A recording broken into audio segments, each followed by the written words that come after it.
travaillé avec Franck Audrey sur la pathogénicité des immunoglobulines dans le spectre des atteintes rénales, et notamment donc, sur le répertoire des immunoglobulines toxiques. C'est ce dont il va nous parler aujourd'hui. Voilà. Voilà. Et ça doit être bon, ça, j'arrive jamais. Voilà. On t'écarte sur la souris. Oui. Ce sera plus facile. Hop.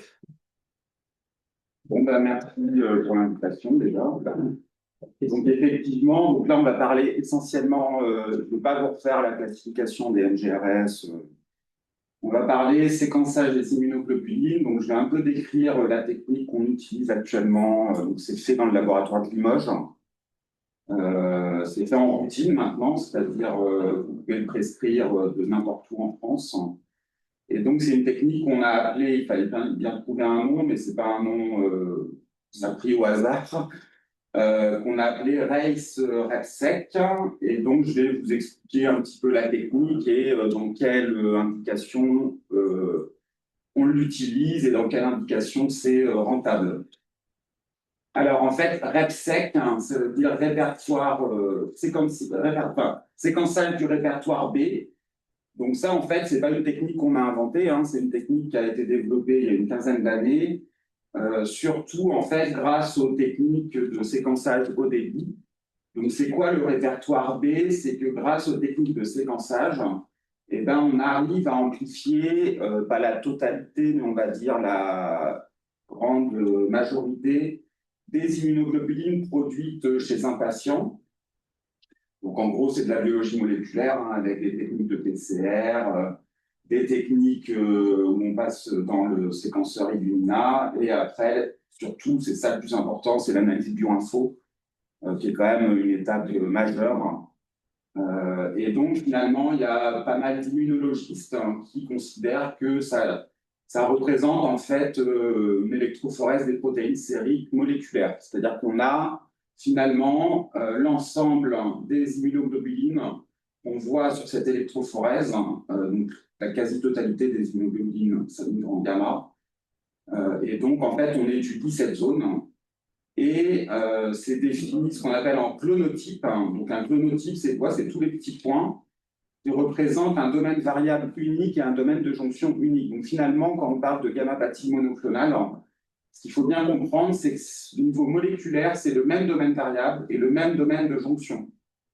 D'où le problème, sur biopsie rénale, on est incapable de dire, avec les anticorps qu'on utilise, puisque je vous rappelle que les anticorps qu'on utilise sur biopsie rénale, c'est dirigé contre le domaine constant. On est incapable de confirmer forcément que c'est monoclonal, mais on dit que c'est monotypique. Ça, c'est un point très important. Je vais revenir dessus. Et donc là, vous avez un exemple de répertoire polyclonal, avec plein de petits points un peu partout, kappa, lambda. Alors, il y a différentes techniques, mais en général, nous, à Limoges, on ne fait pas delta et epsilon, même si en pratique, on peut le faire, mais c'est que la fréquence des gammapathies GE, IgD, c'est très rare. Donc ça, on le fait, mais que sur demande dans des cas particuliers. Donc en fait, l'analyse des répertoires B, c'est depuis 15 ans en pleine expansion, et ça a été essentiellement développé dans tout un tas de pathologies, en particulier dans les pathologies auto-immunes.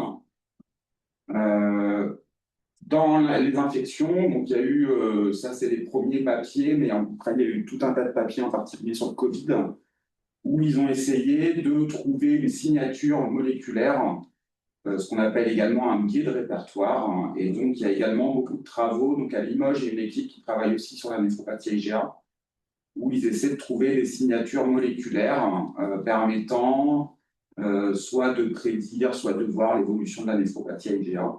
Et également, ça c'est un très beau papier sur le rejet, où ils ont étudié pas mal de patients qui avaient un rejet humoral et ils ont gardé le répertoire B, en sachant qu'il y a différentes techniques pour étudier le répertoire B. Donc, soit on fait ça sur ADN, soit on fait ça sur ARN. Nous, à Poitiers et Limoges, on a décidé de travailler sur ARN, pour plusieurs raisons. C'est qu'en fait, nous, on s'intéresse à la détection de toutes petites gamma-bâties monoclonales.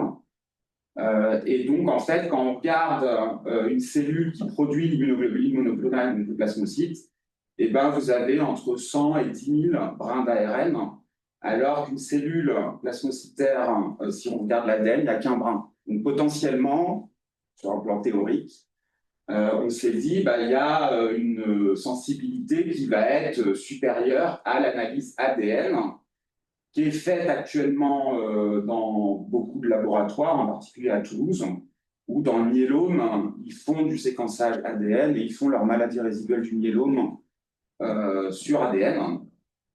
Le problème de l'ADN, c'est qu'il y a, je ne vais pas revenir sur les réarrangements VDJ des gènes d'immunoglobulines, mais en gros, le souci, c'est qu'il faut, quand on fait nos PCR pour amplifier le brin, il faut plein de primers différents, donc c'est ce qui est mis là en rouge et en bleu, pour amplifier les différents V et les différents J. Donc ça, c'est des kits commerciaux.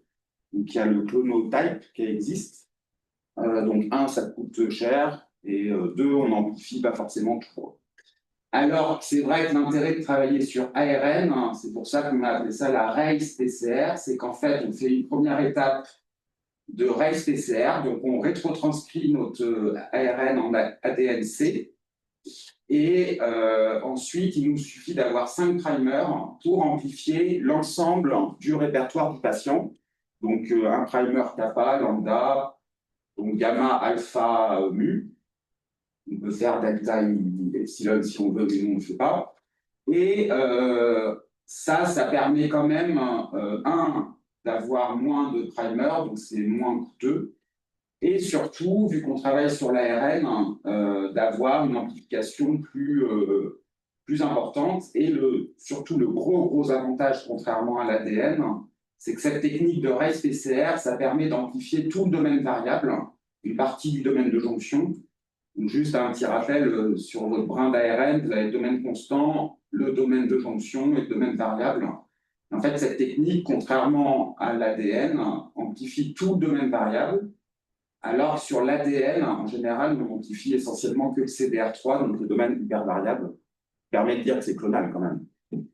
Voilà. Le problème avec cette technique, il y a toujours des problèmes, c'est que quand on travaille sur ADN, on est quantitatif, puisque un brin égale une cellule. Sur ARN, on n'est pas quantitatif, donc on est semi-quantitatif. Donc ça, c'est quand même un problème. Mais bon, voilà. J'ai une question justement par rapport à cet quantitatif. Bon, on ne le fait pas, mais si tu devais faire une étude du répertoire dans des réactions oligoclonales, dans des infections virales, par exemple, tu as l'impression que c'est une réponse qui va durer combien de temps En fait, alors nous, je vais revenir dessus, mais dans les PSGMD ou dans le Covid, il y a eu une étude dans le Covid, hein, et en fait, le répertoire, il ne change pas tant que ça, non, contrairement à ce qu'on pense. Okay, ouais. Une fois c'est installé. Ouais. Il y a des variations, mais c'est vrai que nous, on était surpris, on s'attendait à avoir des répertoires qui changeaient complètement, et en fait, pas tant que ça. Okay. Ça change, mais voilà, c'est un peu bizarre. Hein. Voilà. Ensuite, l'autre problème avec l'ARN. Tu n'as pas de données avant l'infection. Bah non. Non, mais par définition. Ouais.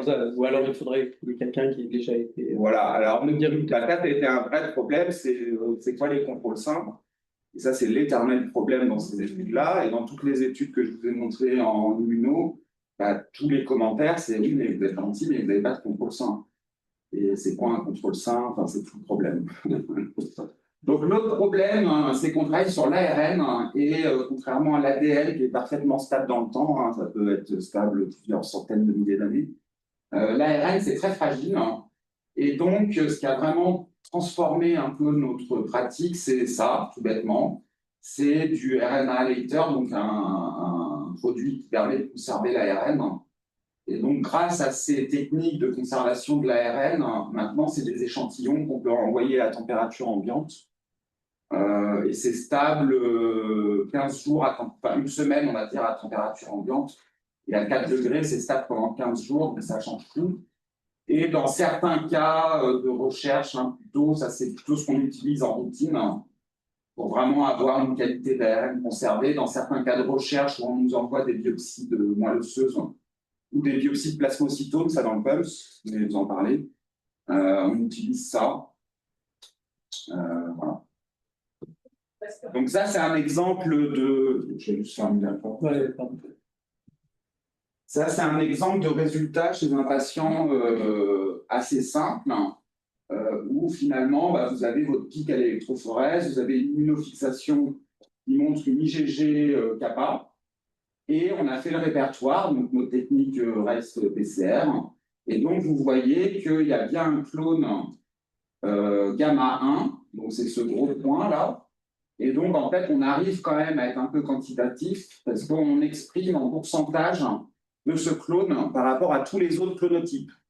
Donc, les autres clonotypes, c'est les autres VJ sur le prélèvement. Donc, en général, on a 100 000 VJ différents et on en a un qui est prédominant. Et quand il y en a un qui est prédominant, on dit que c'est un clone.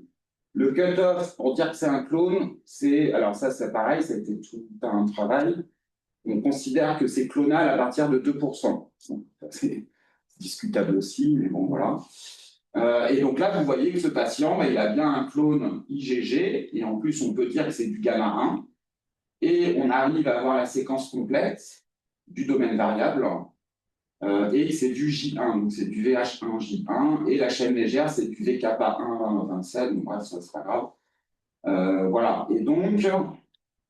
Ça, c'est le cas facile où on arrive à dire qu'il y a un clone qui correspond à une IgG1 kappa. Et ce qui est intéressant, c'est si on a la biopsie rénale qui montre des IgG1 kappa, on fait que ça matche. Après, on peut même aller plus loin, je vais revenir dessus. Grâce à la séquence, on peut matcher avec la spectro de masse. Je vais en parler un petit peu tout à l'heure. Donc là, finalement, c'est une technique, en gros, ça fait une dizaine d'années que le laboratoire travaille sur cette technique de séquençage ARN haut débit. En fait, historiquement, c'est le laboratoire de Michel Cognier qui avait beaucoup travaillé sur le séquençage des immunoglobulines, mais il faisait ça en sang de guerre, comme tout le monde. Et donc, ça prenait du temps. Moi, j'ai fait ça en Master 1, je me souviens. En gros, ça m'a mis 3 semaines pour faire une séquence. Voilà, donc maintenant, on obtient en 3 jours 100 000 séquences. Donc, c'est vrai que les progrès techniques sont quand même monstrueux. Donc là, actuellement, on est à peu près à 30 échantillons par mois, donc on reçoit des échantillons de toute la France. Clairement, les critères diagnostiques, les critères dans quel cas il faut le faire, ça c'est quand même important, on ne va pas le faire à tout le monde. Nous, ce qu'on fait, c'est les patients qui ont une MGRS ou une MGCS avec un composant monoclonal qui est tout petit ou un composant monoclonal, ou des fois quand c'est biclonal, quand il y a 2 clones, ou que le composant monoclonal qu'on détecte, ce n'est pas forcément le même que celui qui est dans la biopsie. Voilà. Quand il y a une discordance entre ce qu'on détecte et ce qu'on a sur la biopsie, ou la faible abondance. C'est combien la faible abondance? En général, c'est quand c'est non quantitatif, donc c'est détectable qu'en non fixe. Okay. C'est ça la loi abondance. Okay. Et le problème de tout ça, c'est qu'il y a aussi une variabilité d'un labo à l'autre, selon les techniques utilisées. Voilà. Ensuite, un autre exemple où là, ça marche très très bien, c'est le PUMS. Donc, dans le PUMS, il y a rarement d'atteinte rénale dans le PUMS, mais c'est souvent des patients qui ont très peu d'immunoglobuline monoclonale. Et le gros problème aussi, c'est que la présentation, des fois, elle est un peu atypique. Et donc, on ne sait pas trop si c'est un vrai PUMS ou pas, quoi.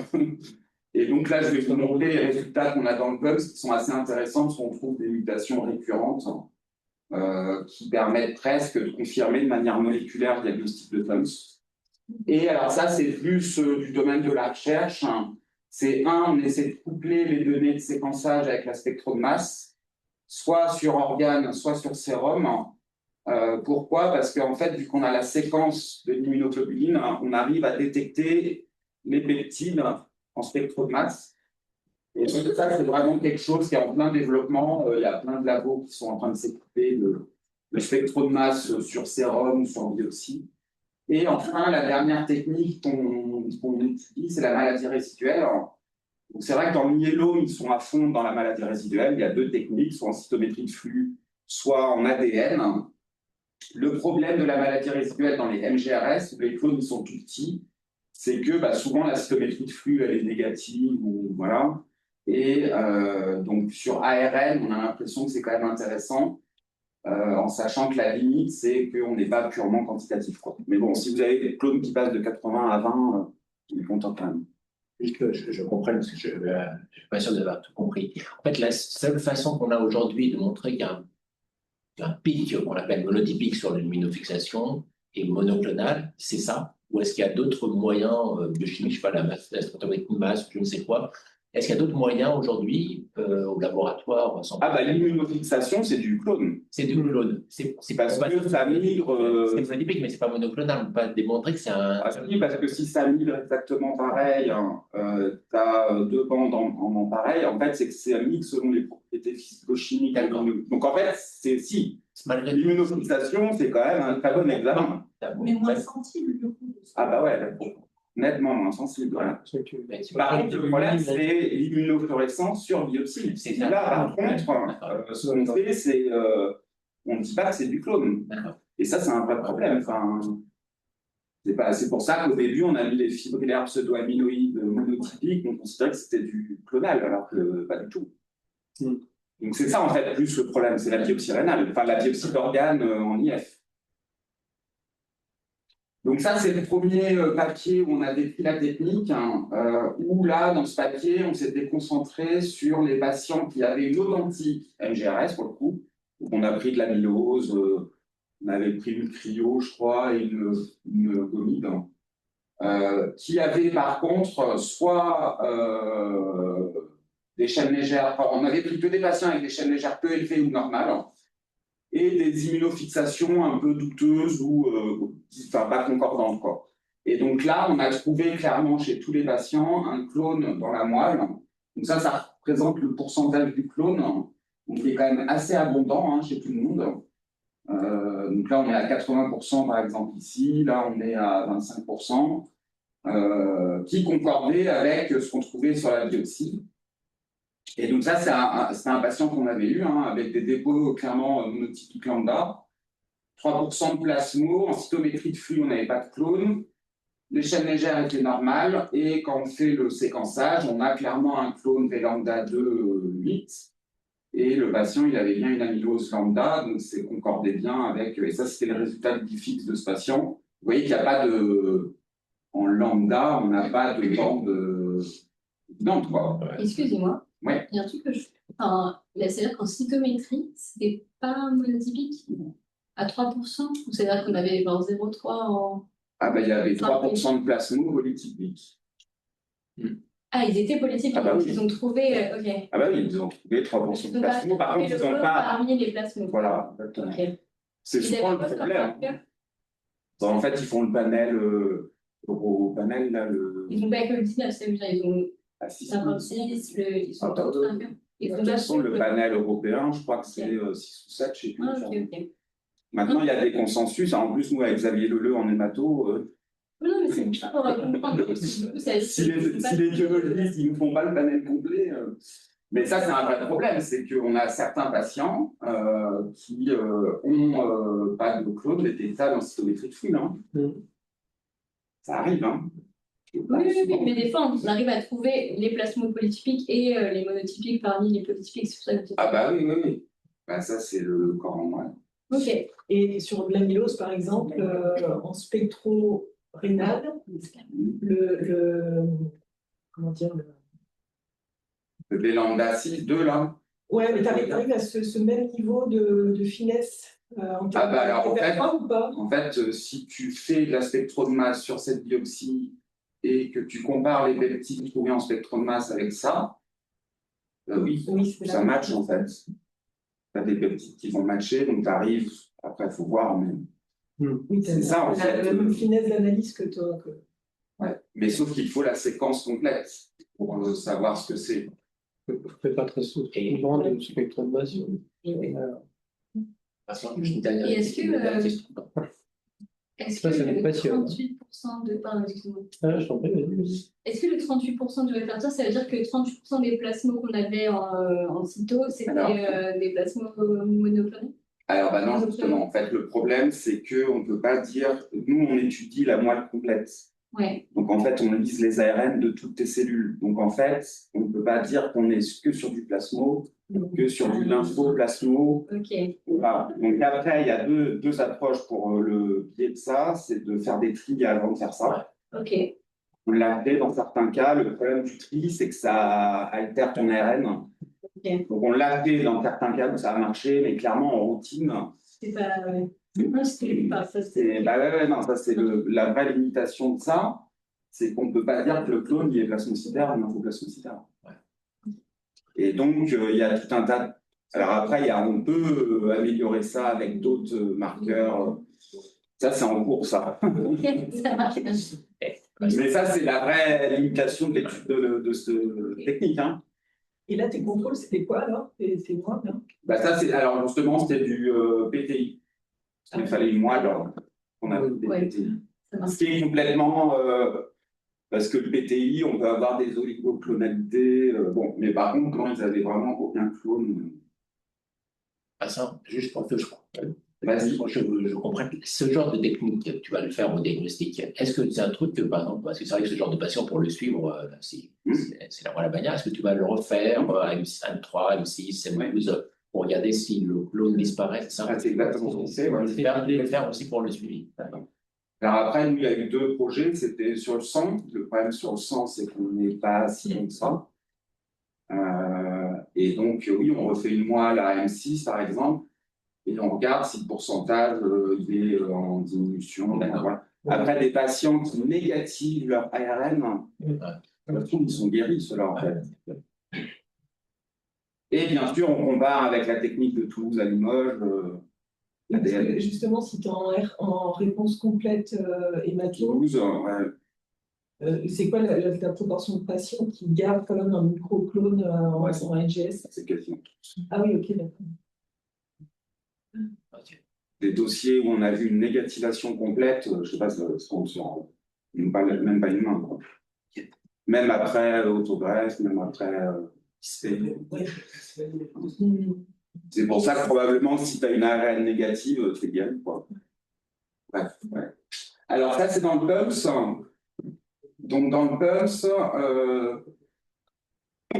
en fait, ils ont pris tous les patients bien phénotypés avec un PUMS. Donc il y avait des choses qui étaient connues, c'est que c'est souvent, alors c'est quasiment toujours du lambda, le PUMS.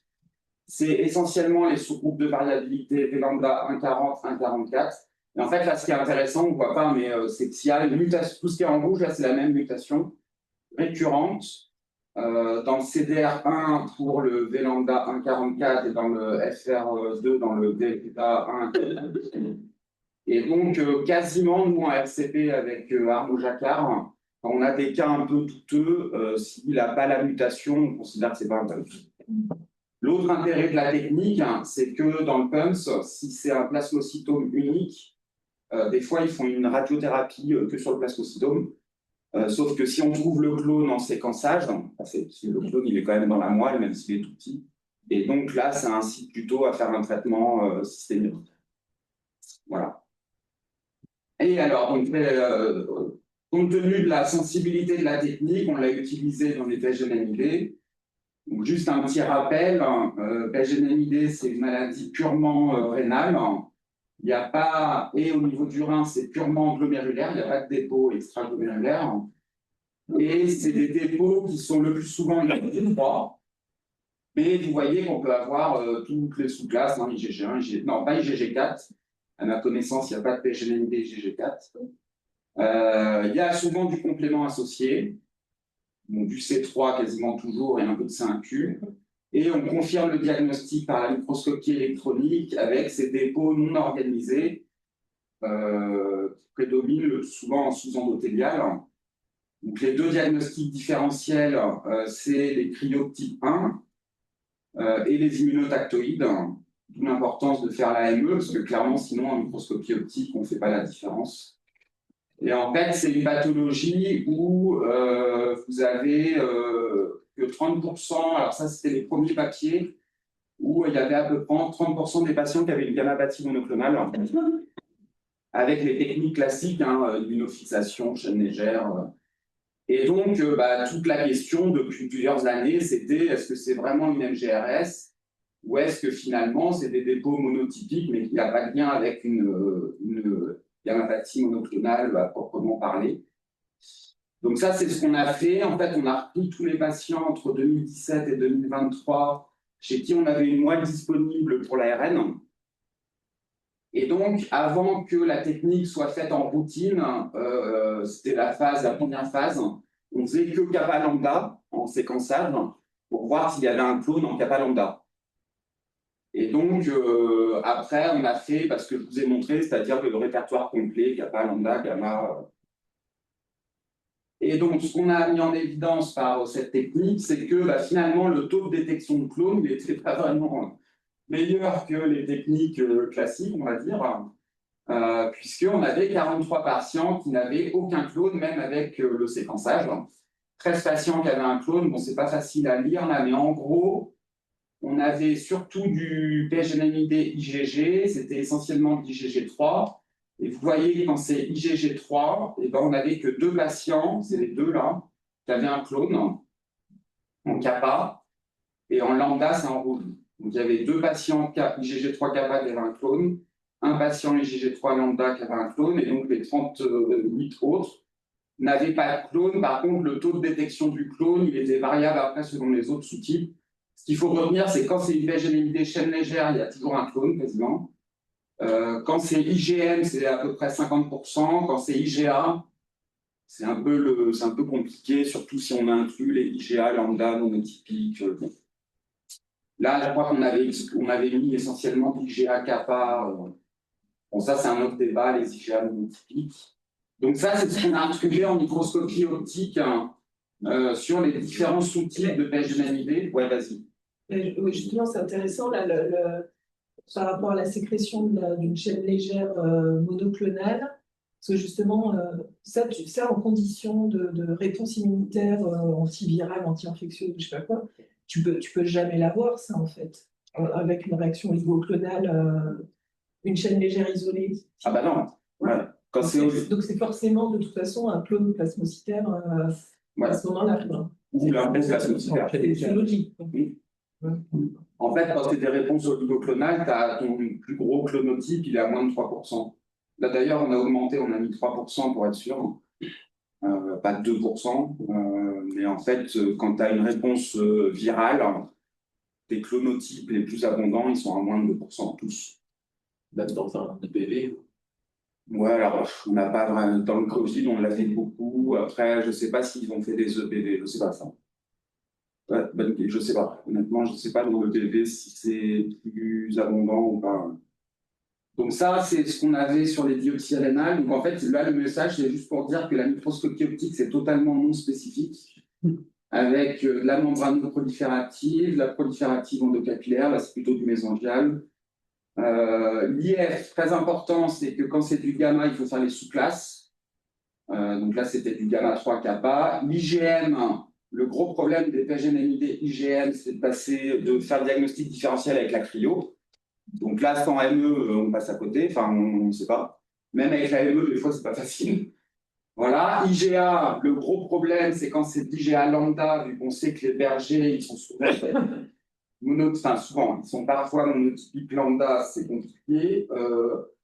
Après, là, c'est quand même l'aspect des dépôts, il est quand même totalement inhabituel pour une maladie de Berger, c'est des dépôts sous endo.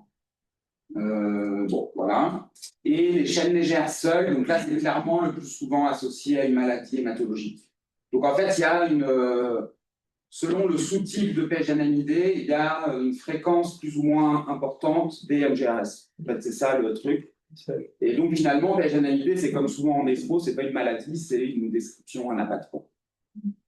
C'est les anapaths qu'on décrit. Et donc, pour aller plus loin sur ces fameux IgG3 kappa sans clone, on a fait 2 techniques. On a utilisé des anticorps spécifiques du domaine variable des immunoglobulines.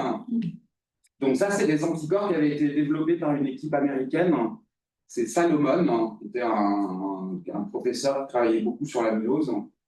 Et en fait, il utilisait ça pour typer les amyloses et voir si c'était V lambda 6, V kappa, voilà. Et on a eu la chance au labo d'avoir accès à ces anticorps. Et donc, on s'est dit, on va utiliser ces anticorps anti-V Donc, vu que c'était l'IgG3-kappa, on a utilisé les anti-V-kappa. Donc, c'est des anticorps qui reconnaissent les principaux sous-groupes de variabilité. Donc, V, c'est V-kappa 1, 2, 3, 4. Lambda, c'est V lambda 1 à 6. Et en parallèle, dans certains cas, on a fait de la spectro de masse pour essayer de voir si on retrouvait les mêmes peptides que la moelle versus le rein. Donc ça, c'est les résultats chez les patients qui étaient clonaux. Donc là, vous voyez, dans la moelle, on avait bien un clone V-kappa 1,5, c'est ce truc vert là. Et le patient, il avait une PGNNT avec que du kappa. D'ailleurs, c'est intéressant, parce qu'il n'avait pas de 5 plus. Le sous-groupe de variabilité, c'était bien du V-kappa 1, alors que les autres sous-groupes étaient négatifs, donc ça matchait bien entre ça et ça. Donc là, on peut être sûr que le patient, il est bien avec un clone V-kappa 1 qui va se déposer dans le rein. Dans les PGND, les domaines constants, ils ne sont pas modifiés. Non, non. Ouais, ça, c'est le premier papier de Samy Nazer, où il, avec Pierre Couturier, où ils avaient regardé s'il y avait des anomalies du domaine constant, et non, contrairement au Randall, par exemple, il n'y a pas de. Donc ça avait été regardé, ouais. Et nous, en séquençage, parce que maintenant, on a même une technique où on a le domaine constant, il n'y a pas de chaîne de domaine constant qui me fait. Et donc ça, c'était une autre PGNND IgG1, kappa. Pareil, ça matche bien. Et ce qui est intéressant, c'est qu'en faisant la spectro de masse, donc ça, c'est tous les peptides. Ça, c'est la séquence du patient qu'on a eu dans la moelle. Et en fait, tout ce qui est souligné, là, c'est les peptides qu'ils ont trouvés en spectro de masse. Donc ça a été fait à la Mayo Clinique. Donc c'est vrai qu'ils ont un spectro de masse ultra sensible. Donc ils ont pas mal de peptides qui matchaient. Bon, voilà. Mais c'est vrai que l'intérêt aussi, c'est à terme, on peut confirmer que c'est bien la même protéine qui se dépose dans le rein versus. Voilà. Et après, par contre, alors le piège, c'est qu'il y a quand même des IgG3 kappa qui sont bien clonaux. Sinon, ce serait trop simple. C'est un peu le bordel. Donc IgG3 kappa, et là, c'est bien du V-kappa 3, le clone en V-kappa 3. Par contre, les autres PGNND IgG3, vous voyez qu'il n'y avait pas de clone supérieur à 2%. Et quand vous faites les V, eh ben, il y a un marquage avec les différents V-kappa. Donc là, ça exclut le caractère monoclonal, en fait. C'est ça le. Et on s'est intéressé à regarder cette population clone versus pas de clone en séquençage. Et c'est là où c'est quand même intéressant, où on se dit qu'il y a quand même un impact important sur la suite.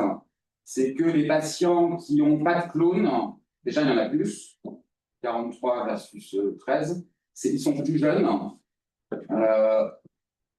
Même là, récemment, moi j'ai eu un patient de 4 ans qui a une PGNND IgG3 kappa, donc c'est vrai que ça questionne sur le caractère monoclonal de la maladie. Là, le plus jeune, il avait 21 ans, mais vous voyez que même à 80 ans, on peut avoir du polyclonal. C'est ça qui est. Ce qui est intéressant aussi, c'est que souvent les sans clones, ils sont plus sévères. Et ils ont moins d'activation du complément. Mais après, dans le sang, ton pic est quantifié. Là, j'ai mis les patients avec clone dans la moelle versus pas de clone. Je n'ai pas regardé pic, pas de pic. Et c'est ça aussi quand même qui est important, c'est que parmi les patients qui ont une IFIX négative, voilà, et ben on en sort quand même avec un clone. Donc là, on en rattrape 4 quand même. C'est-à-dire que sur 13 patients, le séquençage permet de rattraper des vrais clones chez 4 patients. C'est pas énorme, mais quand même. Donc en gros, le fait que l'immunofixation, c'est pour ça que nous, on recommande de faire. Alors après, peut-être qu'il faut affiner tout ça et dire chez certains patients, est-ce qu'il faut vraiment faire une moelle? Moi, je n'ai pas la réponse. Après, à l'heure actuelle, clairement, l'impact thérapeutique est tellement important que moi, j'aurais tendance à dire oui. Oui, je crois que on est convaincu, hein, même si en effet. Est-ce que tu penses que si on a une immunofixation positive avec un pic monoclonal détectable, est-ce que ça vaut le coup de faire la moelle? Oui, parce qu'il faut confirmer que le clone il soit en cytométrie, si c'est l'info ou la Injection virale. Mais ça, tu vois, c'est pas toi qui vas nous dire. Ah bah non, non, non. Non, on va le faire par la moyenne. On va pas le faire Ah oui. en séquençage. Ah ouais, je suis d'accord, une PGNMD Avec un pic. avec un pic quantifiable, on fait la cytométrie, le séquençage, il a enfin, rien de plus au niveau du patient. Donc on peut éventuellement attendre de savoir si Si c'est du lympho, est effectivement positif ou pas, et vous envoyez uniquement sur une application négative. Voilà. Ah, ça, c'est sûr. C'est Bah, là, je crois que c'est à peu près. Si, je crois que c'est un peu. Ouais. Ah oui, non, Parce c'est qu'en fait- bien, parce parce qu'on qu'en- a eu la discussion, il n'y a pas très longtemps, pour patient, mais je crois que c'est bien qu'on ait un arbre de Ouais, réflexion. bah, en gros, c'est simple. Alors, c'est simple, c'est pas si simple, mais si vous avez une protéine monoclonale qui est toute petite, clairement, le séquençage, ça a un intérêt. Si par contre, le patient, il a un pic à 10 grammes, IgG kappa et une PGNND IgG kappa, je suis d'accord que le séquençage, là, On va pas apporter. Enfin, il ne va pas avoir, disons, de conséquences Voilà. thérapeutiques voilà. immédiates pour le patient. Et c'est quoi, à quel moment on vous envoie plutôt à vous ou à Toulouse? Ah bah les deux. C'est ça aussi. Non, mais enfin, qu'est-ce que vous apportez de plus les uns par rapport aux autres? Bah, en fait, c'est que ça fait beaucoup de quantité, pardon, mais ça Bah, fait sur beaucoup les- de quantité de moines. Alors, Toulouse, ils sont très gourmands. C'est ça.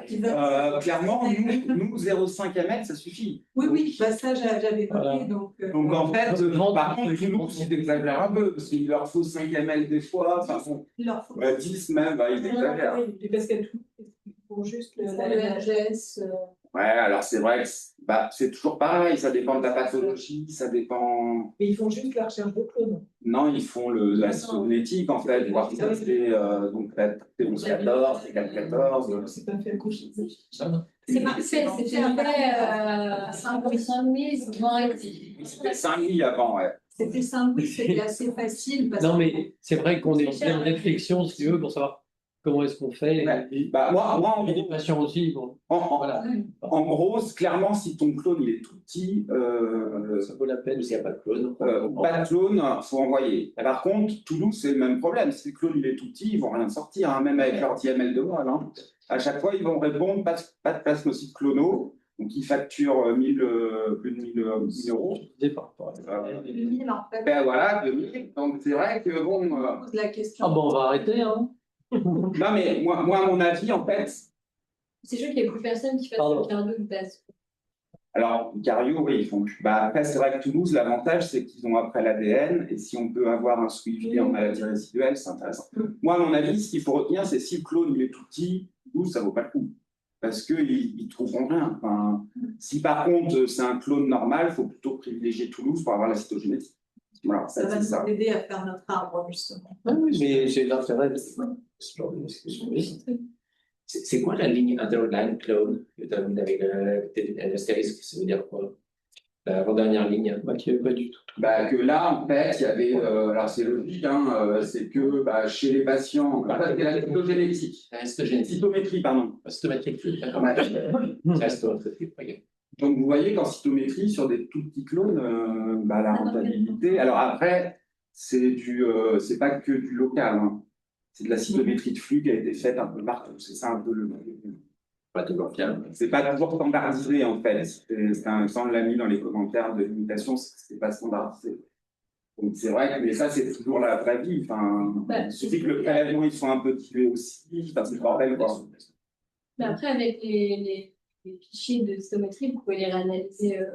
Ouais, on avait essayé, mais globalement, ils ont pas de clone. Hein. C'est que du polyclonal et on n'arrive pas à trouver le clone. Dans les cryotypes 1, c'est le même problème. Hein. Cryotype 1, la cytométrie, elle est souvent même. Et alors, ce qui est intéressant aussi, c'est on a regardé les infections. Et donc, dans les 100 clones, il y a quand même des histoires infectieuses virales, parvo, EBV, des trucs virales, enfin, des trucs infectieux, même si on ne sait pas trop le lien, quoi. C'est vrai que je n'ai pas détaillé, mais de mémoire, il y avait du parvo, de l'EBV, il y avait un Covid, et après des histoires virales pneumologiques, mais assez connues quand même, enfin, des patients qui avaient été hospitalisés en pneumo. Voilà, c'est pas le petit rhume classique, c'est un peu plus. Et alors, c'est ça aussi qui est intéressant, c'est que finalement, alors c'est un peu technique, hein, je suis désolé, mais je vais laisser. C'est juste pour montrer qu'en fait, on a regardé le répertoire complet chez ces patients qui ont des PGNMID sans clone. Et alors, on s'est dit, peut-être qu'il y aura un petit excès d'IgG3 quand même dans la moelle, même pas. On n'a pas d'excès d'IgG3. Le seul truc qu'on a mis en évidence, c'est qu'il y a beaucoup plus d'IgG1. Et en fait, ça a bien été décrit dans les réponses post-virales, post-infectieuses. Et donc, c'est vrai que l'hypothèse, mais ça reste une hypothèse, c'est que ces fameuses PGNND IgG3 sans clone, ce serait une réponse du système immunitaire à un agent infectieux, viral ou bactérien, avec ce qu'on appelle un biais de répertoire et production d'IgG3 kappa toxique. Mais ça, c'est... Tu n'avais pas de déficit immunitaire? Non, c'est pareil, on a regardé, c'est une des hypothèses. Alors, on a quelques patients qui ont des histoires un peu bizarres sur le plan immuno, mais ils n'ont pas de profil en répertoire déficit immunitaire. Non. Durier. Oui, Pierre Durier qui dit ça, c'est pour ça C'était il y a quelques années. il a été revenu vers le papier, il siècle. nous a demandé plein de trucs, mais bon. Non, il n'y a pas de... Même chez les enfants, ils n'ont pas de déficit Et chez le immunitaire. VIH, non, il n'y a pas Non. de modification du répertoire. Et donc pour finir, c'est un peu c'est un peu tous les résultats qu'on a obtenus depuis 2021. Donc vous voyez que c'est essentiellement de l'amylose AL, en sachant que nous on séquence systématiquement les patients, mais c'est plus à visée recherche. Pourquoi? C'est qu'en fait il y a tout un tas d'outils bioinformatiques maintenant qui pourraient éventuellement prédire le caractère, soit à faire de l'amylose d'une immunoglobuline, soit à faire du Fanconi, par exemple. Donc, dans le Fanconi, ça marche plutôt bien. Dans le BUMS, je vous ai montré, ça marche très bien. On est prédictif à 95%. Par contre, dans l'amylose, ça marche moins bien. Plus de données, parce qu'on n'a pas de mutation récurrente évidente. Les autres hypothèses, c'est les anomalies de glycosylation. Un autre, clairement, moi je trouve aussi une autre indication du séquençage, c'est les cryos. Nous, on a plein de cryos. Le clone, on ne sait pas ce que c'est. L'immunofixation, des fois, elle est positive, des fois, elle est négative. La cryo, tu ne sais pas, des fois, c'est le bordel, quoi. Donc, nous, par contre, on les suit de plus en plus. On les suit de plus en plus sur le séquençage maintenant. Ouais. Vous les suivez? Ouais. En fait, on refait une moelle à 6 mois et puis on voit le clone comment il... Et donc là, j'ai eu un cas, alors j'ai pas eu le temps de le mettre, mais j'ai eu un cas là récemment où on a eu le clone que en séquençage. L'IFIX, elle était des fois plus ou moins, enfin bon, bref. Et le clone, il est passé de 80 à 10%. Bon, la cryo, elle a l'air calmée, le patient, il va bien. Bon, il a toujours le clone, par contre. La question, c'est qu'est-ce qu'on fait? Et justement, on arrête. Des rames cryo, mais sans cryo détectable, ceux-là, tu les chopes. Ah oui. Non, mais je trouve que ça vaut la peine. Toutes les cryos, on a le clone. Ou alors, c'est pas une cryo. Et c'est les mêmes. Sauf les hépatites C, par contre. Attention, ouais. Les cryos associés à l'hépatite C, c'est souvent du oligoclonal. Par contre, si tu exclus les cryos associés à l'hépatite C, les types 1, type 2, le clone, tu le sors à chaque fois. Donc la cryo, c'est une bonne indication. Et après, il y a tout un tas d'autres pathologies où ça peut être intéressant dans les autres MGCS, avec les atteintes pour les cryos, ce que tu veux dire, c'est que ça permet de savoir s'il y a une maladie résiduelle. Ouais, exactement. Parce que ça, on ne fait pas beaucoup. Hein, Quand tu as un pic, on regarde le pic ou les chaînes légères. C'est ça, moi je regarde ça. Les équipes de chaînes légères, c'est vrai qu'on va regarder les chaînes légères, mais peut-être qu'on ne sera pas assez. Il faudra peut-être réfléchir. Granuleux. En fait, le problème aussi des chaînes légères, c'est que si c'est du kappa, s'il a une insuffisance rénale, les chaînes légères, elles sont. Des fois, les chaînes légères, moi je trouve que c'est bon, c'est sûr, si on voit la courbe comme ça, on est content.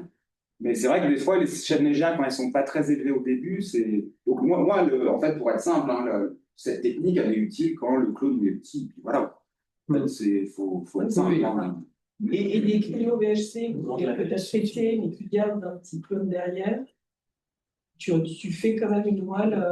Pour voir si. Pour être sûr que... Ouais. Parce que des fois, c'est deux clones. Souvent, les cryos, c'est biclonal en plus. Ouais. En fait, dans le papier cryo sans cryo, cryo séronégatif, on avait 20% de biclonalité. Ah ouais, non. Donc, le problème de la biclonalité, c'est que tu ne sais pas trop. Hmm. Et du coup, pourquoi les myélomes, là? Oui, il y avait des myélomes multiples. Bah, en fait, là, je pense que Ça va être envoyé. Je savais Ouais, pas.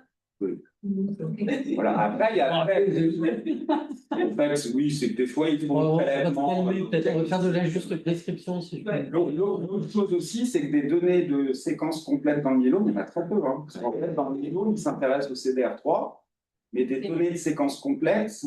Et donc, je sais qu'à Toulouse, ils sont intéressés par ça. Parce qu'ils aimeraient bien voir justement les sous-groupes de variabilité. Ça, c'est pas connu dans le myélome. Ok. Toi, est-ce que si tu fais kappa 3, 2, je sais pas. Donc voilà.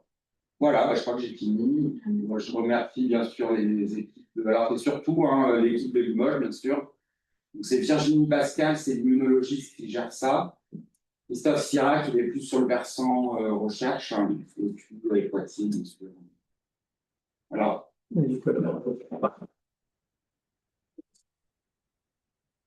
Merci beaucoup. Eh ben, C'était passionnant. Non, mais c'est passionnant pour nos réflexions, parce que c'est vrai que vous avez une idée combien sont l'évolution des NGS demandés dans le service, qui est très bien. Hein. Je suis convaincu que ça va. J'ai l'impression que ça explose. Alors, j'ai pas ça tête, je peux faire les extractions, mais après, clairement, oui, on en a de plus en plus. Et c'est vrai que nous, on avait du mal à voir l'intérêt d'une technique par rapport à une autre. Des fois, on discutait. Et c'est Voilà. intéressant, même de voir que, du coup, dans la maladie résiduelle, si on fait le choix de passer par vous dès le départ, Ah, après, ben, oui. c'est ça. Bah, nous, c'est ce qu'on fait de plus en plus. Donc les petits clones, les maladies résiduelles. Confirmé ou non, c'est clonal hein, dans les monotypiques. Des pots monotypiques dans le rein, la technique, clairement, si tu n'as pas de clone, c'est pas clonal. Ouais, non, mais c'est pas que ça. Ça, c'est On a eu important. la semaine dernière, il y a 4 jours. Mais le corollaire de ça, ça veut dire quoi? Ça veut dire que est-ce que les PLGN limités non clonales, tu vas les traiter autrement et comment tu vas les traiter? Est-ce que tu as regardé effectivement c'est une question qu'on a depuis longtemps. Ouais, Il y a eu des PLGN limités qu'on traitait à l'algorithme et qui répondaient. Ouais. Et on peut se dire c'est complètement contre-intuitif. On aurait dû mettre un plasmocytaire, mais finalement ils ont répondu au Redux. Et des fois, ils sont guéris avec Ils sont guéris avec le Redux. Est-ce que tu as regardé ceux-là, ils ont une meilleure réponse à un traitement? Bah, en fait, alors ça, c'est en cours, on est en train de reprendre ça. Mais en gros, la morale de tout ça, c'est que si tu as un clone, tu traites le clone avec un schéma type DARA, 6 mois de traitement, le patient, il va bien. Les non-clonaux, eux, par contre, c'est compliqué à traiter. Donc, l'attitude à l'heure actuelle, c'est plutôt de faire un anti-CD20 en première intention. Des fois, ça marche, des fois, ça marche pas. Quand ça marche pas, nous, on switch assez facilement au DARA. Ouais. Mais en fait, le DARA, c'est juste pour baisser tes IG polyclonales. Ouais. C'est comme dans les maladies auto-immunes, en fait. Et le problème du DARA dans ces PGNMID sans clone, c'est par contre, il faut faire du traitement prolongé parce qu'on a des rebonds à l'arrêt, et ça, c'est clairement vrai. Enfin, même les Américains, ils ont la même expérience. Où on arrête le DARA, le patient il reflambe sa PGNMID, c'est la Et en catastrophe. traitement entre tu le laisses en DARA ou tu le laisses faire un limite ou un truc comme ça? Non, je le laisse sous DARA en entretien mensuel. Et chez les greffés, on a des patients greffés qu'on a laissés sous DARA 2 ou 3 ans. Hein. Tu veux dire sur une récidive? Ouais. Pas d'emblée, non, ouais. Non, mais attends, ça m'intéresse de savoir quelle est un peu votre vision. C'est-à-dire que, tu vois, maintenant on traite avant la greffe sur un marqueur, le GEM, comme ça. Donc, non, c'est pas d'emblée, c'est si, et, pardon, pour aller jusqu'au bout, c'est sur des biopsies, pour le coup de dépistage, que vous gardez encore pour ce type d'indication. Exactement. En fait, dans les PGNMID qui vont à la greffe, on est content d'avoir la technique pour être sûr qu'il n'y ait pas de clone. Parce que s'il a un clone, là par contre, on va essayer de le traiter avant qu'il aille à la greffe. Mais ça, finalement, c'est 15% des patients. Si c'est une PGNMID IgG3 sans clone, l'attitude, c'est biopsie M3 1 an, enfin après, on propose. Et si récidive, c'est des patients qui sont des fois difficiles à traiter. Il ne faut pas hésiter à faire des traitements prolongés. Par DARA. C'est ça, DARA, ouais. D'accord. Voilà. Non, mais oui, mais c'est vachement important. On a quand même. Bah oui. Bah, nous, en Fréquent, c'est pas fréquent. Ouais, mais en termes de MGRS, finalement, bah, les PGN, alors finalement, c'est pas tous les MGRS, mais en termes de centre de référence, c'est amylose en 1, les dossiers expliqués, en 2, c'est pénalisé. Ouais. Mais il va falloir qu'on arrête de penser que c'est. Bah ouais, On a eu la discussion il y a 15 jours. Après, c'est vrai qu'il y avait beaucoup de personnes qui commençaient à se dire quand même, rien, des fois c'est chez les enfants. C'est vrai que le contexte faisait supposer ça. Après, on est content, c'est des techniques. C'est pour ça que moi, je pense que la moelle, elle est quand même importante. Pas être sûr, enfin, clairement. Peut-être aussi. Non, mais je sais bien, non, mais je vous êtes convaincu, j'ai pas de doute, mais c'est vrai que ça fait beaucoup de prélèvements. Je crois qu'il y a aussi la réflexion sur où l'envoyer avec le volume. Quoi, sans, Mais vous avez et j'ai bien retenu que c'était stable pendant 15 jours, c'est ça? Ouais. Ah oui, donc c'est 4 degrés. C'est-à-dire qu'on peut venir la faire le vendredi. Ouais. Tu le gardes à 4 degrés. Alors, par contre, il faut le tube peut-être plus. Oui, c'est bien plus, mais ça, on a. Le fameux bon. Parce que les plasmos, moi, j'ai dans ma tête, les plasmos, ça se survit pas longtemps. Alors, une chose, c'est qu'il faut bien mélanger le tube aussi. Parce qu'il faut liser les cellules pour que l'ARN soit bien conservé. Mais sinon, non, le tube à 4 degrés, 15 jours. Moi, j'ai eu Virginie Pascal qui m'a vraiment expliqué ce qu'il fallait faire en prélèvement. Ouais, voilà, bien mélanger. Parce que des fois, on prélève Toulouse sur de l'EDTA, et après, c'est passé pour la dernière patiente. Après, on a transféré dans le TEP+, donc ça, c'est possible. C'est possible. Ah, bah ça, je savais pas. Peut-être qu'on va voir comment ajuster, éventuellement faire l'EDTA. Ouais, alors après, nous, à Poitiers, nous, ce qu'on fait, c'est on fait notre myélogramme avec le Fliboot. On fait notre cytométrie avec 0,5. On fait notre NGS Limoges avec 0,5. Et par contre, le reste, parce que là, ils veulent tout. On le laisse à la fin. Ben non, parce qu'après, c'est dilué sinon. Bien sûr, non, mais je Si le prélèvement il est mal fait, et si la cytométrie vous le faites en dernier, bah, c'est mort. La cytométrie, on a la chance de la faire sur place. Ça va. C'est vrai que moi, je fais un serein pour la cytométrie. Oui, oui. Bon, c'est ce point-là, je comprends qu'il en faut 4. Ouais. Non, mais quand on n'a pas de problème d'aspiration, c'est facile. Hein. Oui. Non, mais c'est toujours le même problème. Après, donc, voilà, c'est tout le raisonnement, c'est qu'est-ce qu'on privilégie. Bon, c'est plus que convaincant, donc on était convaincus. Je me pose la question quand même des reprélèvements. Non, mais la semaine légère normale. Tu vois, c'est vrai que c'est lourd et ça fait aussi vachement intéressant. Voilà. On ne doit pas le faire tous les mois, mais vers un mois, M6 ou M12, de faire. Non, mais on a quand même un certain nombre de patients avec Cochin pour lequel. Ben non, on en a un qui a négativé son clone. C'était une GC3, mais avec une guérapathie. On a reprélevé parce qu'il y a Nicolas qu'on l'a détecté. Et il a négativé son clone dans la main. On a arrêté de faire. Moi, j'ai une question qui est un cas clinique. Là. C'est une RCP, la nationale. Une RCP, ouais. Non, mais par contre, tu disais, tu penses que justement, quand est-ce qu'on saura prédire la toxicité, la lipotoxicité d'une chaîne ça, déjà, c'est un peu vrai dans toutes les autres. Les fanconies, c'est vrai. Oui, ça. Clairement, les fanconies. Là, sur les 17 fanconies, alors c'est quelque chose, on pourrait faire l'alignement, mais ils ont des mutations récurrentes, ça c'est connu. En fait, dans les cryos, le problème c'est que c'est tellement hétérogène que non, je pense qu'on n'aura jamais la réponse. Des fois c'est IgG, des fois c'est IgM, type 1, type 2, enfin non, je pense que voilà. Les PGNMD avec clone, il n'y a pas de mutation récurrente. Ça, on n'a pas trouvé. On a aligné les 16 trucs, il n'y a pas de. Et la L, il y a Boston qui travaille vachement dessus avec des petits. On la glycosylation, le truc. Pour l'instant, ils sont à 70% de positive. C'est pas très élevé en fait. Le gros problème de ces grosses études, c'est que est-ce qu'ils sont sûrs que ce soit de l'amylose? Enfin voilà, c'est toujours le même problème. Hein. Nous, là, les dossiers, on a deux personnes qui reprennent tous les dossiers pour être sûr que le diagnostic ce soit le bon, parce que sinon, tous les outils informatiques, ils sont biaisés, en fait. Après, c'est vrai qu'il y a eu pas mal de papiers sur la glycosylation où on avait dit oui, s'il y a une M-glycosylation, ça va être de la glucose, et en fait, c'est pas si simple. Donc, après, c'est vrai qu'on aimerait bien, parce que c'est quand même décevant de voir un patient qui a une MGUS. Alors, j'avais Qui est plus en hémato. des MGUS. Bah oui, c'est ça. Nous, on est. Vas-y. Parce que le problème, c'est un patient MGUS. Et puis en hémato, le patient, pas de myélome, suivi classique. Et puis 10 ans après, il arrive à myose cardiaque sévère.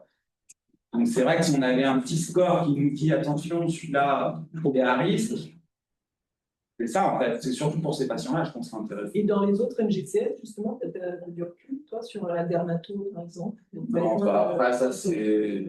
Il y a tout peu de cas pour. Ce qui est vrai, c'est que qui est le plus vexant, d'ailleurs, c'est alors il y a le suivi, ça j'ai pas de doute, et les rechutes, ou en tout cas quand tu vois des choses qui réapparaissent, et donc ça voilà, j'ai bien entendu le message, et c'est les MGUS, là, combien on en a. Si on doit envoyer toutes les Ah, mais c'est pas possible, non, mais je sais pas, c'est pas possible. Moi, je me même plus me faire une électrophorèse, je me suis dit, il faut avoir une MGUS.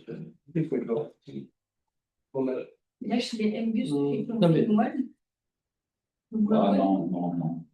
Même ça. Si la moelle est non aussi. Ouais. Non, en fait, il faut qu'il y ait une réaction. En tout cas, parce que peut-être qu'à l'avenir. Ouais, mais il y en a tellement des bus que. C'est pas des kits identifiables. Attends, juste prescription. Je rappelle qu'on a le responsable du site.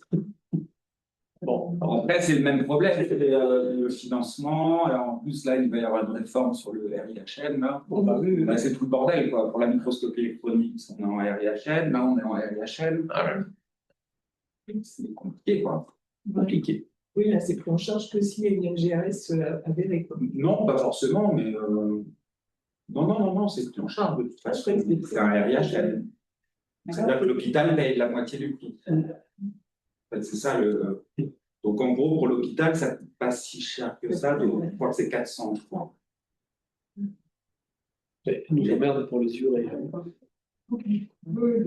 Les peines légères, c'est déjà assez cher. Hein. Après, en plus, il y a tout ce qui est spectro de masse. Je ne sais pas si. Enfin, dans le sérum, en hémato, s'il faut, il y a spectro de masse. Je crois pas. Il y a beaucoup de centres qui commencent à essayer de s'équiper ce spectro de masse sur sérum, mais c'est pareil, c'est cher ça. Bah, il y a des spectros ici, mais je ne suis pas sûr que ce soit à ma connaissance. En Orlando, Il y a la physio. oui, c'est ce que je veux dire avec la.